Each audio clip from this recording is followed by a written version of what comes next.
ระไอไม่ม่วนหรือว่าสระไอไม่มาอย่างซี่นะคำว่าตัวอย่างป่าในคำ ป่า อยู่ในถ้ำ ค่อยนั่งกินป่าในคำอยู่ในถ้ำก็แปลก ไส้นี่ ๆ สระไอไม่ม่วนแม่นต้องเขียนสระไอ สิ ไม่ บ่ได้ ม่วน ไป ตลอ เรีย ด นภาษาลาวคืนตั้งแต่ป .1 บ่ ผู้เลอว่าขาดองน้องแพงอยากมาแต่งแต่ยังขาดเจอ ค่าเจอสลายไม่ม่วนหรือสลายไม่ไม้ลูกไพ่เป็นสลายไม่ไม้ ด้วย มั่นใจแล้วเนาะ ด้วย สลายไม่ เอา ไม้ สระไอไม่ม่วนหรือสระไอไม่ไม้ สลายไม่ไม้ มั่นใจ มั่นใจคำว่าปรับไหม ปลาบักซิบ หรือสลายไม่ไม้ปรับมักซิบมาแต่สายอันนี้อาจจะเป็นคำใหม่เนาะปรับมักซิบ ปรับ ยังบ่ปรับมักซิบเทื่อเดี๋ยว ใจ อือหือ สระไอไม่ม่วนแม่น ผิดอีกแล้ว ปลาบักซิบ อันนี้ปลาบักศูนย์ ให้นะ ให้นะ อื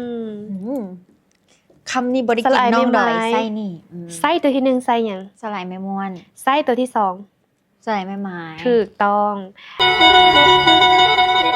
รายการเว้าลาวฮู้ลาว เป็นรายการที่จะพาทานไปรู้จักกับเสน่ห์ของภาษา วัฒนธรรม และวรรณคดีลาว ผ่านมุมมองของผู้ฮู้และผู้เชี่ยวชาญด้านภาษา จะมาชี้แจงเกี่ยวกับภาษาลาวให้ถูกต้อง ในการใช้ชีวิตประจำวันและในสื่อต่างๆ ซึ่งออกอากาศทุกๆวันเสาร์เวลา 10 โมงหา 10 โมง 30 ทางสถานีโทรภาพนครหลวงเวียงจันทร์ VTE 9 และทางช่อง YouTube Facebook TikTok ที่มีชื่อว่า VTE 9 Live อย่าลืมติดตามรับชมเด้อ